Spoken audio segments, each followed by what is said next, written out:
This is 5 on your side at 10. Focused on you. I'm pretty sure it's some structural damage, so I'm not really sure. Hopefully I can rebuild. Only on 5 on your side, a Ferguson woman is voicing her frustration after this car crashed into her home just hours ago. Good evening. Thank you for being with us. I'm Ann Allred.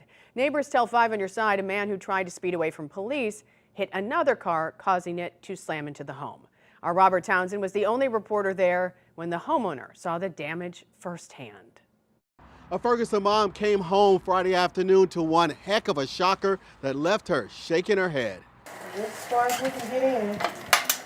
It was crazy. It was surreal. Leandra Hinton stepped inside her living room only to see her floor covered with a huge pile of bricks, her 3 glass windows now boarded up, and her sofa pushed back. I would have been laying on the couch watching TV. But fortunately, she and her 22-year-old daughter weren't home when neighbors say an SUV smashed through the family's home on North Florissant Road. I found out from you.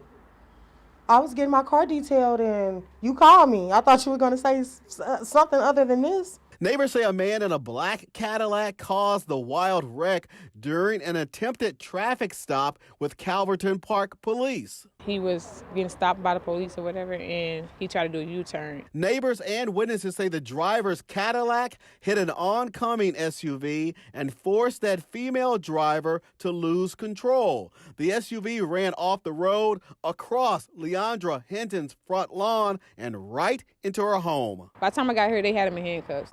This is crazy. I can't believe this happened. The Hintons have lived here for nearly 2 years. It took a lot for me to get this house together, so I'm just at a loss for words right now. Her home, her life, suddenly in limbo. The lights are out, so I guess they knocked the power out. So I guess I'm sleeping in a hotel tonight.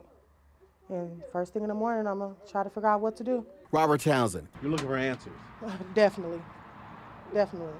5 on your side. Neighbors tell 5 on your side the people in the SUV were not hurt.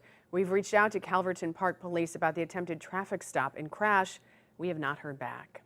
After a record high on Wednesday, it's feeling more like fall again. Chief Meteorologist Scott Connell joins us with our weather first forecast. Scott? We didn't quite make it to 60 degrees today. Close, but not quite there. Still, all in all, a good day for this time of year. It is November after all, and plenty of sunshine today, light winds. Tonight, skies are clear. It's chilly. We're getting cool quickly as temperatures in the outlying areas are dropping back into the 30s. It's 45 degrees now at last check from Lambert, but look out towards Sullivan and Warrenton. Already down to 34. Same in the Chesterfield Valley as well as DeSoto, 35 in Litchfield. It's going to be a cold start tomorrow morning for sure. There's no doubt about that. Overnight temperatures dropping into the 20s away from town, mid-30s in St. Louis. But it's a quiet, seasonable weekend for your Veterans Day tomorrow. No significant rain in sight. We'll talk about when that might change and a more detailed look at your weekend ahead in just a few minutes, Ann. Now to a story you'll see only on 5 on your side. A rideshare driver is speaking out just days after he and one of his customers were held at gunpoint in Kirkwood.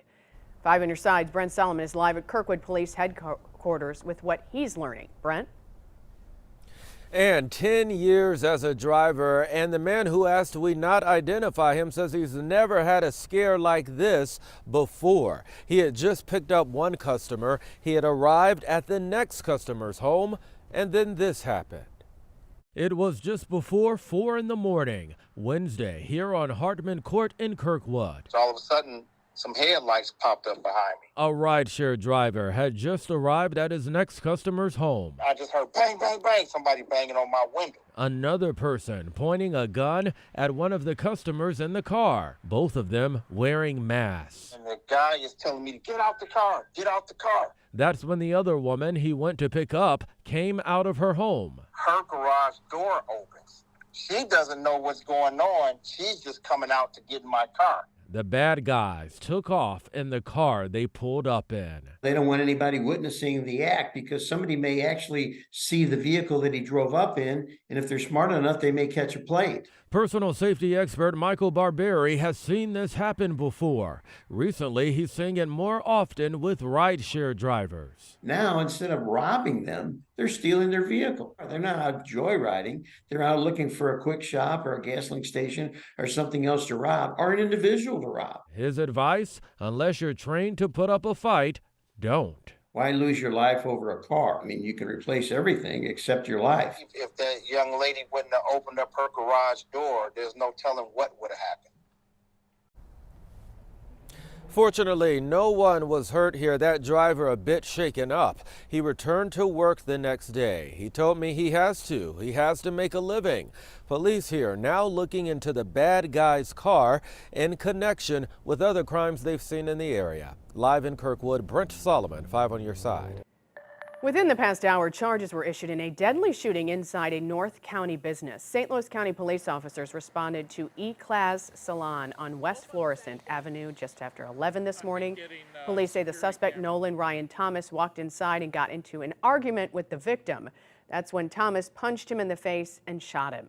Thomas escaped but was quickly arrested and a weapon was located. He's being held on a $500,000 cash-only bond. Right now, the victim has not been identified.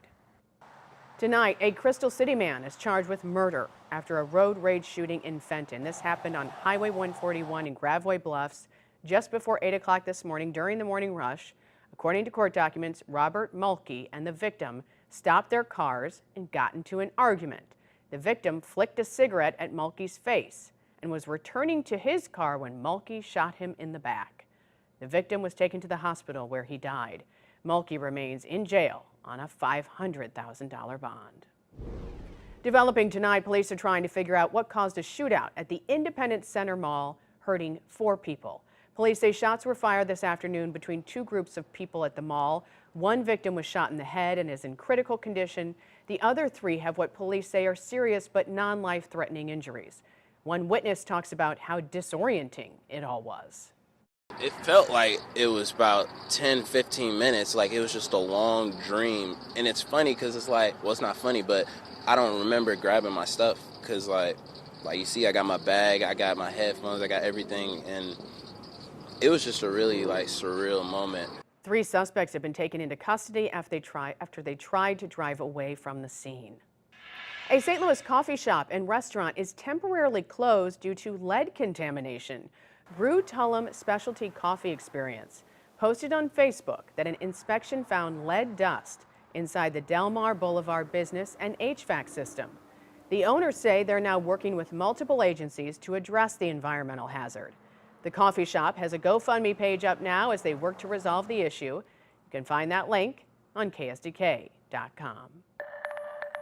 Filming continues on the new movie, On Fire. Production on the film based on the life of St. Louisan John O'Leary took place at St. Louis University. It's one of the many settings filmed in our city. O'Leary, who attended college at SLU, was on set today to film his cameo for the upcoming movie, and some SLU students got involved as well. It's very strange in a way. It's strange to see all of the equipment set up. It's strange to see all of the people who are doing their jobs and then students walking by on the side. But it feels like a little bit of home, so it's almost comfortable.